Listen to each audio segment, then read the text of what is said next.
이 영상은 인생의 가장 어두운 밑바닥에서 하나님의 세밀한 음성을 듣고 다시 일어선 한 성도님의 눈물겨운 간증을 담고 있습니다. 믿었던 사람의 배신, 연이은 사업의 실패, 그리고 청천벽력 같은 난치병 판정까지 세상 그 누구도 도와줄 수 없던 절망의 순간, 주인공은 이사야 40장 31절 말씀을 붙잡고 다시 무릎을 꿇습니다.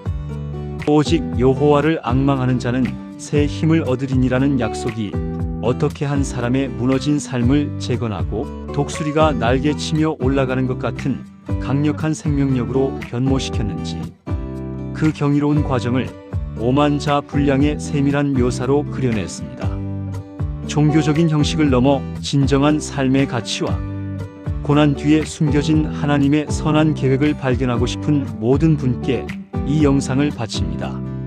지친 영혼에 새 힘을 불어넣는 따뜻한 위로와 강력한 성령의 임재를 경험해 보시길 바랍니다. 하나님, 제가 무엇을 그렇게 잘못했기에 제게만 이런 가혹한 십자가를 지우십니까?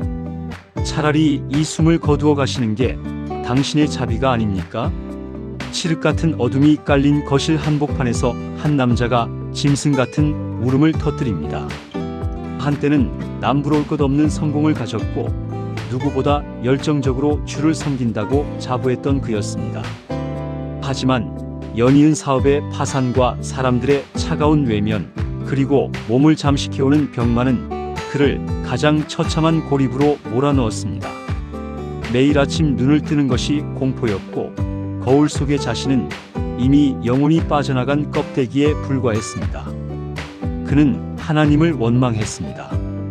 침묵하시는 하늘을 향해 주먹질을 하며 소리쳤습니다. 삶의 모든 끈이 끊어졌다고 믿었던 바로 그 순간, 아무도 찾지 않던 낡은 성경 책장에서 희미한 빛이 새어나오기 시작합니다. 도저히 일어설 수 없던 한 남자가 어떻게 다시 독수리처럼 날아오르게 되었는지, 그 경이로운 역전의 기록을 지금부터 들려드리겠습니다. 10년 전의 그날을 저는 생생하게 기억합니다. 창밖에는 진눈깨비가 흩날리고 있었고 제 손에는 최종 부도 통지서가 들려 있었습니다. 평생을 일궈온 공장이 남의 손등에 넘어가고 수십 명의 직원이 저만 바라보며 울먹이던 그 서늘한 공기를 저는 잊을 수 없습니다. 제가 처음 사업을 시작했을 때 저는 분명히 하나님께 기도했습니다. 주님, 이 사업을 통해 영광을 받으소서라고 말입니다. 하지만 성공이 길어지자 제 기도는 변질되었습니다. 주님을 위한 사업이 아니라 저의 왕국을 세우는데 급급했습니다. 교만은 소리 없이 찾아왔고 저는 어느새 하나님의 도우심 없이도 제 능력으로 모든 것을 할 수 있다고 믿게 되었습니다. 부도가 나던 날, 저는 처음으로 하나님께 악을 썼습니다. 왜 저를 이렇게 비참하게 만드시냐고. 제가 낸 11조와 헌금이 얼마인데 어떻게 저를 배신하실 수 있느냐고 말입니다. 제 안에는 회개보다는 원망이, 겸손보다는 분노가 가득 차 있었습니다. 빚쟁이들은 매일같이 집으로 찾아와 문을 두드렸고 아내와 어린 자녀들은 공포에 떨며 구석에서 울고 있었습니다. 저는 가장으로서 아무것도 해줄 수 없는 제 무능력함에 치가 떨렸습니다. 사람들은 하나둘 제 곁을 떠나갔습니다. 형제라고 믿었던 동업자는 남은 자금을 챙겨 야반도주를 했고 매 주일 교회에서 환하게 웃으며 인사하던 성도들도 저의 파산 소식을 듣자마자 전화를 피하기 시작했습니다. 그렇게 1년을 버텼을까요? 절망은 혼자 오지 않았습니다. 몸에 이상이 느껴져 찾아간 병원에서 저는 위암 3기라는 판정을 받았습니다. 의사 선생님은 담담하게 수술과 항암 치료를 권했지만 제 귀에는 그 말이 사형 선고처럼 들렸습니다.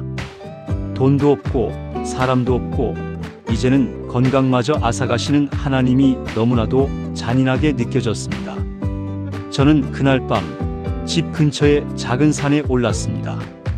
더 이상 살아야 할 이유를 찾지 못했습니다. 주님, 여기서 끝내겠습니다. 제발 저를 데려가 주십시오. 라고 소리치며 바닥에 주저앉아 통곡했습니다. 한참을 울다 지쳐 잠이 들었는지 아니면 실신했던 것인지 모르겠습니다. 새벽녘에 차가운 이슬이 제 뺨을 적실 때쯤 제 머릿속에 아주 오래전 주일 학교에서 외웠던 말씀 하나가 천둥처럼 울려 퍼졌습니다. 이사야 4장 6절이 아니라 바로 이사야 40장 31절 말씀이었습니다. 오직 여호와를 앙망하는 자는 새 힘을 얻으리니. 저는 그 자리에 무릎을 꿇었습니다. 앙망한다는 것이 무엇인지 그제야 깨달았습니다. 저는 그동안 하나님을 이용하려 했지 그분을 간절히 바라본 적이 없었습니다. 제 시선은 늘 통장의 잔고와 세상의 성공, 사람들의 박수에 머물러 있었습니다. 그날 이후 제 삶의 환경은 하나도 변하지 않았습니다. 여전히 빚은 산더미 같았고 몸 안의 암세포는 저를 괴롭혔습니다. 하지만 제 내면은 요동치기 시작했습니다. 저는 매일 새벽 통증을 참아가며 교회 문을 열었습니다. 아무도 없는 예배당 맨 앞자리에 앉아 제가 지은 교만의 죄를 낱낱이 회개했습니다. 돈을 사랑했던 마음, 사람을 의지했던 어리석음, 하나님의 영광을 가로챘던 위선을 눈물로 씻어냈습니다. 신기한 일이 일어났습니다. 치료를 포기하려 했던 제 마음에 평안이 찾아왔고 고통스러운 항암 치료의 과정 속에서도 입술에서는 원망 대신 감사가 터져나왔습니다. 병원 침대에 누워 성경을 읽고 있을 때 간호사 한 분이 제게 물었습니다. 환자분은 뭐가 그렇게 좋아서 매일 웃고 계세요? 저는 대답했습니다. 제 안에 새 힘을 주시는 분이 계시기 때문입니다. 육신은 쇠약해져 몸무게가 20kg이나 빠졌지만 영혼은 독수리처럼 날아오르는 기분이었습니다.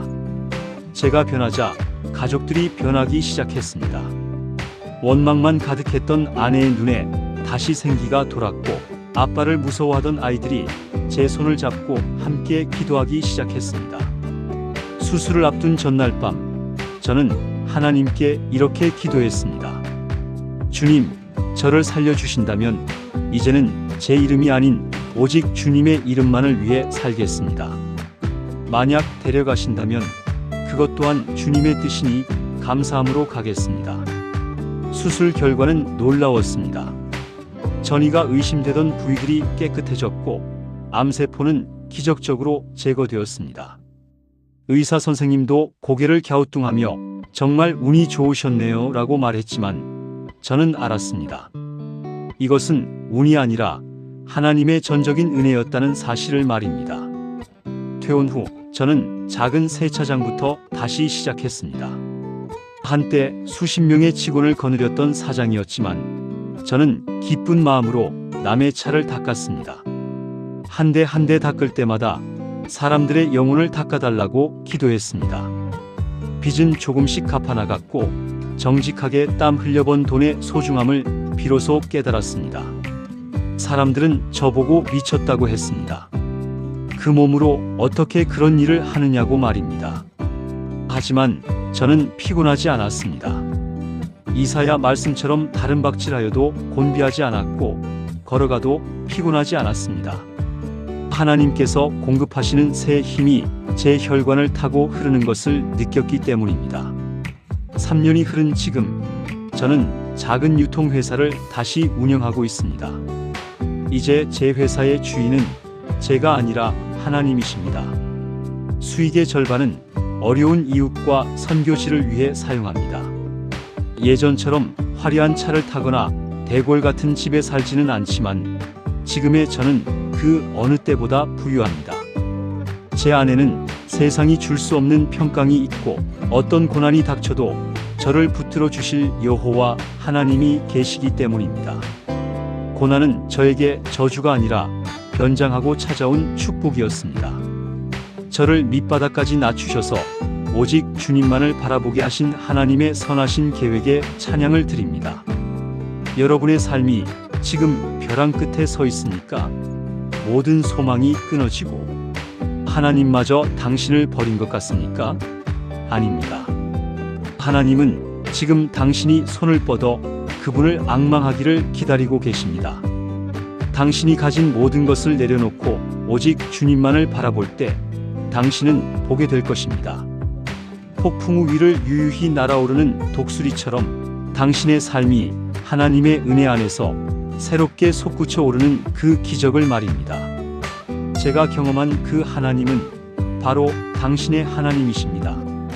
지금까지 한 성도님의 눈물겨운 회복의 이야기를 들으셨습니다. 참으로 시리고 아픈 시간이었지만 그 끝에서 만난 하나님의 손길은 무엇보다 따뜻했습니다. 오늘 주인공의 삶을 관통했던 핵심은 바로 이사야 40장 31절 말씀이었습니다.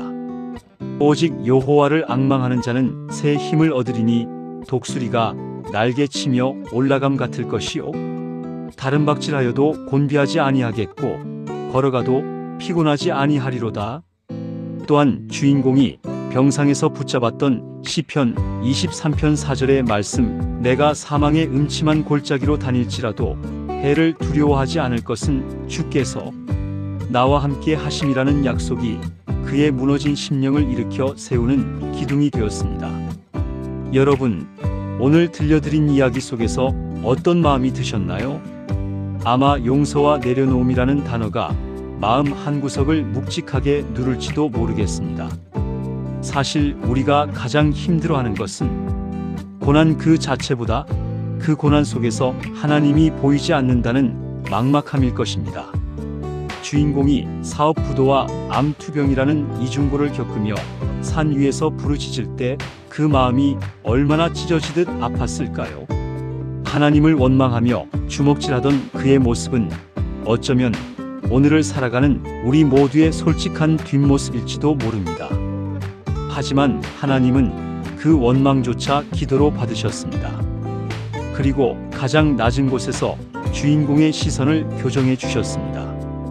세상의 성공을 앙망하던 눈을 돌려 오직 창조주 하나님만을 바라보게 하셨을 때 비로소 독수리의 날개짓이 시작된 것입니다. 고난은 결코 우리를 망가뜨리기 위해 오지 않습니다.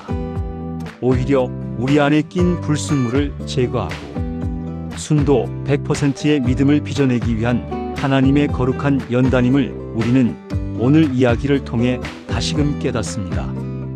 혹시 지금 지쳐서 한 걸음도 내딛기 힘든 분이 계신가요?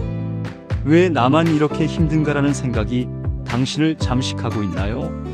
기억하십시오. 독수리가 날개를 치며 올라가기 위해서는 반드시 마주오는 바람이 필요합니다. 지금 당신을 때리는 그 거센 바람은 당신을 추락시키려는 것이 아니라 더 높은 곳으로 비상하게 하려는 하나님의 추진력입니다.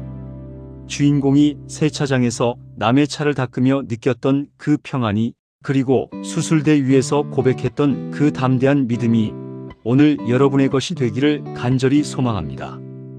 인생의 겨울은 길어 보이지만 반드시 봄은 찾아옵니다. 그리고 그 봄을 가져오시는 분은 오직 여호와 하나님 한 분뿐이십니다.